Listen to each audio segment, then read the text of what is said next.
तो आज हमारा टॉप 500 एमसीक्यू सीरीज़ का डे 4 है और डे 4 में टीचिंग एप्टीट्यूड से हम top expected 15 MCQs teaching aptitude से कवर करेंगे जो कि डिटेल्स एक्सप्लेनेशन के साथ रहेगा। ओके, और ऑलरेडी हमारा 3 क्लास कंप्लीट हो चुका है। अब अगर नहीं देखे हो तो डिस्क्रिप्शन में लिंक मिल जाएगा जो कि टॉप 500 एमसीक्यू सीरीज़ करके प्लेलिस्ट मिलेगा, वहाँ से जाके देख सकते हो। और इस क्लास का अगर पीडीएफ चाहिए तो डेफिनेटली हमारे टेलीग्राम चैनल पे ज्वाइन करो, डिस्क्रिप्शन पे लिंक गिवन है। ओके, आइए आगे क्लास को स्टार्ट करते हैं और इसी तरह कंटेंट के लिए डेफिनेटली चैनल को सब्सक्राइब करके रखिए। तो देखिए ऑलरेडी हमारा 35 क्वेश्चंस कंप्लीट हो चुका है। इस तरह से हमारा 500 क्वेश्चंस कंप्लीट होगा आपके एग्जाम के आगे तक। ओके, डेफिनेटली फॉलो करते रहिए। देखो क्वेश्चन नंबर 36, क्वेश्चन नंबर 36 पे कहा है कि identify those features of learner behaviour which are associated with understanding level of teaching. तो अंडरस्टैंडिंग लेवल ऑफ टीचिंग में दिए गए 5 में से कौन सा होगा अंडरस्टैंडिंग लेवल ऑफ टीचिंग का। ओके, तो देखो ए पे कहा है कि student renders facts and information in his or her own words. तो डेफिनेटली किसी भी टॉपिक, ठीक है, या तो फैक्ट्स एंड इन्फॉर्मेशन जो भी हो, स्टूडेंट्स अगर खुद के पॉइंट ऑफ व्यू में रख पा रहा है तो मतलब यही है अंडरस्टैंडिंग लेवल। ओके, तो ए बिल्कुल आ जाएगा अंडरस्टैंडिंग लेवल में। तो देखो ए है ऑप्शन नंबर 1 और ऑप्शन नंबर 4 पे, तो 1 और 4 में से ही होगा, है ना आंसर। तो यहाँ पे हमारा 2 और 3 जो कि एलिमिनेट हो गया। बी पे देखो कहा है कि student immediately recall the facts. तो यहाँ पे अगर रिकॉल कह रहा है तो मतलब ये मेमोरी लेवल पे आ जाएगा, मतलब ये नहीं होगा, है ना, हमारा अंडरस्टैंडिंग लेवल में।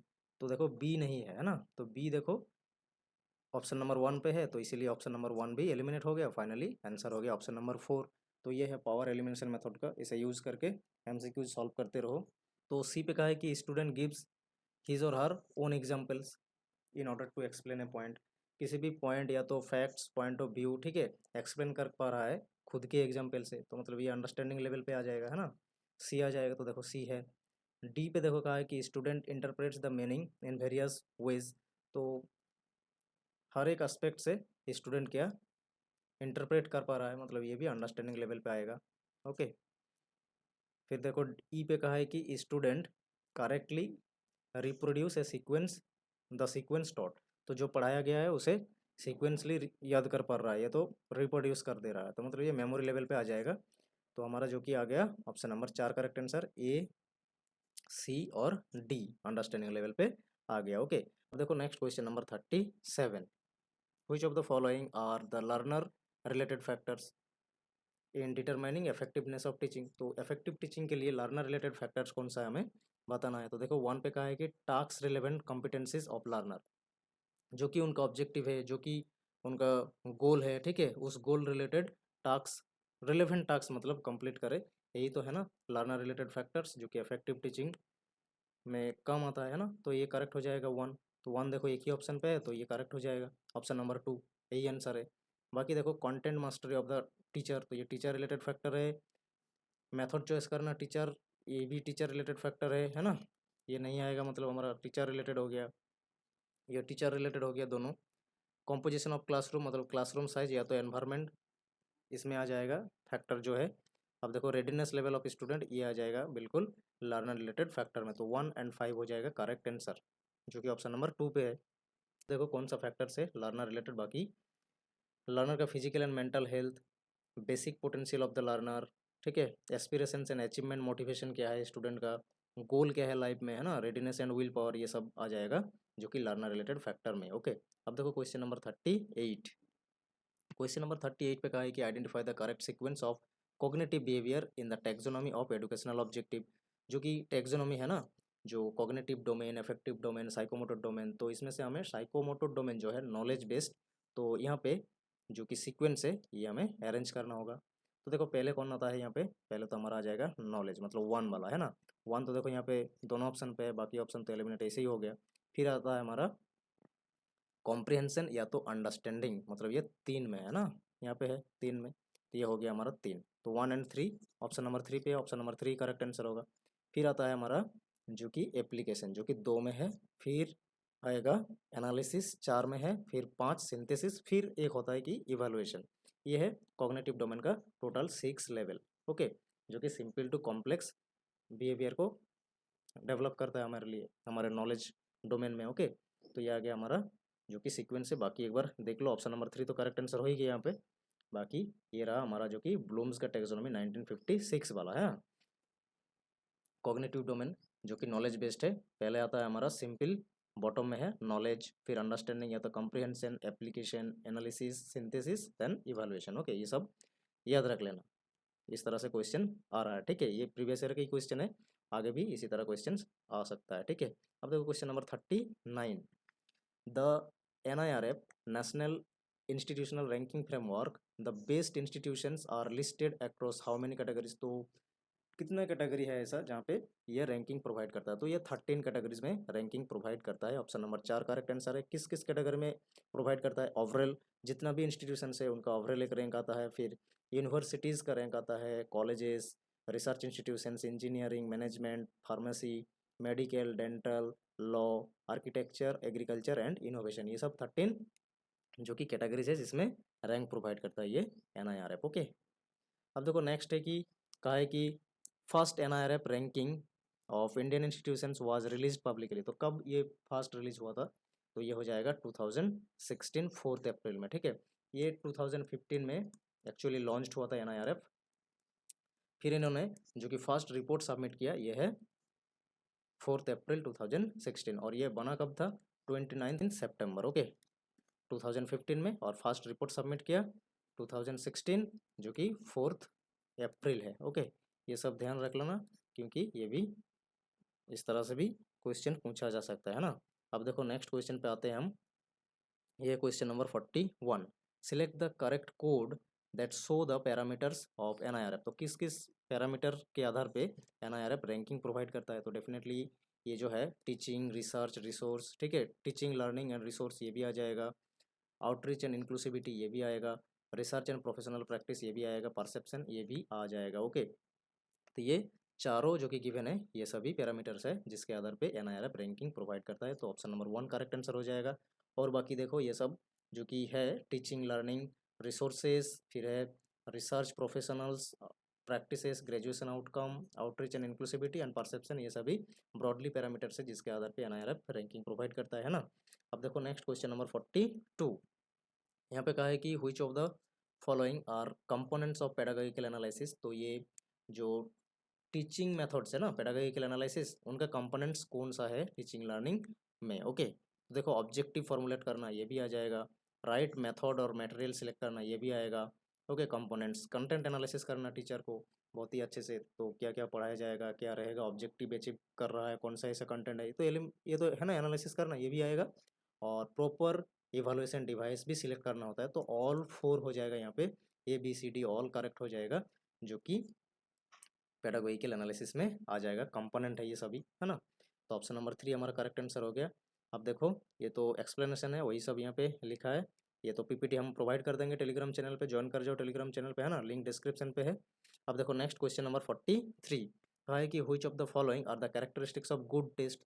गुड टेस्ट का कैरेक्टरिस्टिक्स कौन सा है? गुड टेस्ट वैलिडिटी होना चाहिए, ऑब्जेक्टिविटी होना चाहिए, कॉम्प्रिहेंसिवनेस है, डायग्नोस्टिसिटी है ना, प्रेडिक्टेबिलिटी सभी होना चाहिए, सभी कैरेक्टरिस्टिक्स है। तो हमारा करेक्ट आंसर ऑप्शन नंबर 2 हो जाएगा। ओके, अब देखो आगे आते हैं नेक्स्ट क्वेश्चन नंबर 44 पे। देखो question number 44, a teacher want to access the student performance and want to give immediate feedback. तो इमीडिएट फीडबैक देना है, ठीक है, एसेस करना है स्टूडेंट का परफॉर्मेंस, तो कौन सा सॉफ्टवेयर यूज करना है? तो देखो काहोट है, प्लोटागन है, स्क्रीन कास्टोमेटिक है, एनिमीटर है, एनीमेकर और क्विज, ये सब है ना। तो यहाँ पे तो हमें देख के ही पता चल रहा है कि ये एनिमेशन वीडियो क्रिएट करने का सॉफ्टवेयर है, मतलब डी नहीं आएगा, है ना। ये 2 ऑप्शन तो हमारा एलिमिनेट हो गया। फिर देखो स्क्रीन कास्टोमेटिक, मतलब ये स्क्रीन रिकॉर्ड करता है, ये तो ट्यूटोरियल क्रिएट कर पाता है जैसे कि हम कर रहे हैं ना, तो ये भी नहीं आएगा। ये क्विज मतलब ये असेसमेंट का सॉफ्टवेयर नहीं है, ये तो 2 नहीं हो गया। सी भी नहीं होगा, तो ये देखो सी यहाँ पे है, तो ये भी एलिमिनेट हो गया, मतलब ऑप्शन नंबर 4 करेक्ट आंसर होगा, जो कि A एंड E है। काहोट ये है, यहाँ पे क्विज या तो असेसमेंट इस टीचर ने क्रिएट कर सकता है, और उसके आधार पे जो स्टूडेंट है उसे क्विज या तो जो भी है असेसमेंट दे के परफॉर्मेंस यहाँ पे जांच किया जा सकता है, ठीक है। तो ये 2 आ जाएगा, काउट और क्विज। तो देख लो एक बार जो प्लोटागन है ये भी एनिमेटेड वीडियोस क्रिएट करता है, स्क्रीन कास्टोमेटिक वीडियोस ट्यूटोरियल के लिए स्क्रीन रिकॉर्ड करना कर पाता है इस सॉफ्टवेयर से, और एनिमेकर जो है कि एनिमेशन वीडियोस यहाँ से क्रिएट किया जा सकता है। ठीक है, बाकी दोनों क्या है, इंटरेक्टिव क्विज प्लेटफॉर्म है, बाकी cohort and quiz. Okay, next देखो क्वेश्चन नंबर 45 जो कि स्वयं प्रभा चैनल नंबर 7 जिसका नाम है कर्टिल्ला is related to which of the following subjects. तो किस किस सब्जेक्ट रिलेटेड है ये, तो कौटिल्य ये जो है ना अर्थशास्त्र की रचयिता है ना, तो ये हमारा मतलब फाइनेंस रिलेटेड हो जाएगा, इकोनॉमिक्स फाइनेंस ये सब रिलेटेड हो जाएगा, तो इकोनॉमिक्स आ जाएगा, कॉमर्स फाइनेंस ये सब आएगा, ए सी एंड डी जो कि हमारा ऑप्शन नंबर 3 पे है। हो गया, इस तरह क्वेश्चंस आएगा जो कि ये 10 चैनल आपको स्वयं प्रभा का याद करके रखना है, चैनल का नाम क्या है प्लस उस चैनल पे किस किस टॉपिक को या तो सब्जेक्ट को पढ़ाया जा रहा है। ठीक है, ये भी याद रखना बहुत ही इंपॉर्टेंट है, ये क्वेश्चंस बहुत बार आ चुका है ना। तो चलो आगे बढ़ते हैं। नेक्स्ट देखो, ये है हमारा नेक्स्ट क्वेश्चन स्वयं प्रभा चैनल से ही है। तो चैनल नंबर 4 ये जो कि सब्जेक्ट पढ़ाता है education psychology home science related, तो इसका नाम क्या है, what is the name of channel number 4। ठीक है, स्वयं प्रभा का चैनल नंबर 4 का नाम क्या है, तो देखो ये सब्जेक्ट जो है ना, सब्जेक्ट से ही आप ट्रिक्स बना सकते हो। ये एडुकेशन है ना, एडुकेशन सरस्वती विद्या देवी है ना, तो ये आ जाएगा हमारा ऑप्शन नंबर 2 सरस्वती। अब देखो नेक्स्ट क्वेश्चन नंबर 47 का है कि which of the following are national coordinators for the production of best quality content in Swayam Prabha. Okay, तो कौन सा है स्वयं या तो स्वयं प्रभा, इनका कोऑर्डिनेटर कौन सा है, नेशनल तो 9 कोऑर्डिनेटर से, इनमें से ये जो दिया गया है इनमें से कौन सा है कोऑर्डिनेटर्स, तो देखो NCTE ये नहीं है, NCERT है। ठीक है, ये सभी कोऑर्डिनेटर है, तो कि हमारा ऑप्शन हो जाएगा option number 2 correct, BCD and E only. Okay, option number 2 correct answer हो गया। ये सब 9 कोऑर्डिनेटर है, इसे आप अच्छे से याद रख लेना क्योंकि यहाँ से इस तरह से क्वेश्चन बन सकता है ना, एक्सपेक्टेड क्वेश्चन ही तो हम कर रहे हैं। अब देखो क्वेश्चन नंबर 48, यहाँ पे कौन सा कैरेक्टरिस्टिक्स नहीं है एडोलेसेंट लर्नर का हमें बताना है। ठीक है, देखो ये पे कहा गया है कि they have uniformity in their physical development, तो फिजिकल डेवलपमेंट में क्या यूनिफॉर्मिटी है उनका, नहीं होता है। ठीक है, तो ये कैरेक्टरिस्टिक्स नहीं है, मतलब हमें तो नहीं है कौन सा, यही तो कहा है ना, तो ये ए आ जाएगा। फिर बी पे देखो कहा है कि they have stable self concept, तो उनका सेल्फ कॉन्सेप्ट स्टेबल रहता है क्या, ये भी नहीं होता है ना, तो ये भी आ गया। तो ये भी देखो एक ही ऑप्शन पे है एक साथ, तो ये 4 ही करेक्ट हो जाएगा, मतलब बाकी एक बार देख लो। तो देखो they often experience mood swing, तो ये उनका कैरेक्टरिस्टिक्स है ना, इमोशनल टर्मोइल्स ये भी होता है ना, मतलब इमोशनली ये स्थिर नहीं होते हैं। They have high hopes aspirations for their future, ये भी कैरेक्टरिस्टिक्स है उनका। They have increased Pir group pressure, ये भी होता है। ये तीनों कैरेक्टरिस्टिक्स है एडोलेसेंट का। ठीक है, बाकी ए और बी नहीं है। ठीक है, ऑप्शन नंबर तो हमारा 4 करेक्ट आंसर हो गया। अब देखो क्वेश्चन नंबर 49 जो कि टाइप ऑफ इवेल्युएशन लिस्ट 1 में गिवन है और लिस्ट 2 पे देयर फंक्शंस गिवन है। तो देखो प्लेसमेंट इवेल्युएशन कब होता है, प्लेसमेंट इवेल्युएशन एक टर्म से दूसरे टर्म में अगर जाते हो तो आपका प्लेसमेंट इवैल्यूएशन लिया जाता है, जो कि क्या है, एंट्री लेवल बिहेवियर जांच करता है ना। तो ये आ जाएगा देखो to know entry level behaviour, A के साथ 3 मैच कर जाएगा, जो कि हमारा दिख रहा है ए के साथ 3 एक ही ऑप्शन पे दिख रहा है, तो 4 करेक्ट आंसर हो गया है ना। अब देखो formative evaluation during the course लिया जाता है, तो ड्यूरिंग द कोर्स कहाँ है, ये एंड ऑफ द कोर्स, मतलब ये सबमेटिव में आ जाएगा ना, सबमेटिव में 4 मैच कर जाएगा। और फॉर्मेटिव फॉर्मेटिव जो कि ड्यूरिंग द कोर्स है ना, during the course to monitor the learning progress of student during the course of instruction, तो ये आ जाएगा फॉर्मेटिव। और डायग्नोस्टिक क्या होता है, जो कि वीकनेस का कॉजेस है ना वही पता किया जा सकता है यहाँ पे डायग्नोस्टिक इवैल्यूएशन से, जो कि हमारा करेक्ट आंसर हो गया ऑप्शन नंबर 4। अब देखो क्वेश्चन नंबर 50 जो कि ऑनलाइन टीचिंग टूल्स गिवन है और उनका जो कि एडवांटेजेस गिवन है लिस्ट 2 में, तो मैच करो। लर्निंग मैनेजमेंट सिस्टम, देखो लर्निंग मैनेजमेंट सिस्टम का क्या इंपॉर्टेंस है, ये एडवांटेज क्या मिल देता है, ये देखो आप कहीं भी हो, ठीक है, तो आपका जो मटेरियल्स आपका असाइनमेंट जो भी है आप एक्सेस कर सकते हो। ठीक है, यानी व्हेयर एंड एनी टाइम, ये है फैसिलिटीज। ठीक है, ये तो एडवांटेज, तो ये देखो access course material assignments any time anywhere, ये स्टूडेंट कर पाता है ना, अगर लर्निंग मैनेजमेंट सिस्टम में जुड़े हैं टीचर एंड स्टूडेंट, तो टीचर जो भी प्रोवाइड करेगा वहाँ पे स्टोर रह जाएगा, स्टूडेंट कहीं भी कहाँ से भी क्या एक्सेस कर सकता है ना, तो ये 3 मैच कर जाएगा ए के साथ, तो ए के साथ 3 देखो एक ही ऑप्शन पे है, तो ऑप्शन नंबर 3 करेक्ट आंसर हो जाएगा। फिर वीडियो कॉन्फ्रेंसिंग, अगर वीडियो कॉन्फ्रेंसिंग करते हो तो लाइव जुड़ सकते हो आप, है ना, लाइव ऑनलाइन क्लासेस सेशन में जुड़ सकते हो, मतलब वीडियो कॉन्फ्रेंसिंग से, तो ये 4 से मैच कर जाएगा। और डिस्कशन फोरम जो है, डिस्कशन फोरम से आपका जो थॉट्स है, आइडियाज़ है, पर्सपेक्टिव्स है, ये आप शेयर कर सकते हो, तो ये हो जाएगा collaborating with peers sharing ideas and perspectives. अब देखो ऑनलाइन असेसमेंट प्लेटफॉर्म ये करता है क्या, फीडबैक प्रोवाइड करता है ऑन क्विज एंड असाइनमेंट, ठीक है ना। तो रिव्यूइंग दिया जाएगा 2 के साथ match, receiving instant feedback on quizzes assignments और ट्रैकिंग प्रोग्रेस एंड परफॉर्मेंस, जो कि 2 के साथ आ जाएगा। ऑप्शन नंबर 3 करेक्ट आंसर हो गया। आई होप आपको ऑल 50 क्वेश्चंस अब तक समझ में आ गया इस 4 सेशन से, है ना। तो आज के लिए इतना ही, नेक्स्ट सेशन में जल्दी ही मिलते हैं ना। नेक्स्ट ही हमारा सेशन बहुत जल्द अपलोड हो जाएगा। तो थैंक यू फॉर टुडे, और इसी तरह से जुड़े रहिए हमारे चैनल के साथ।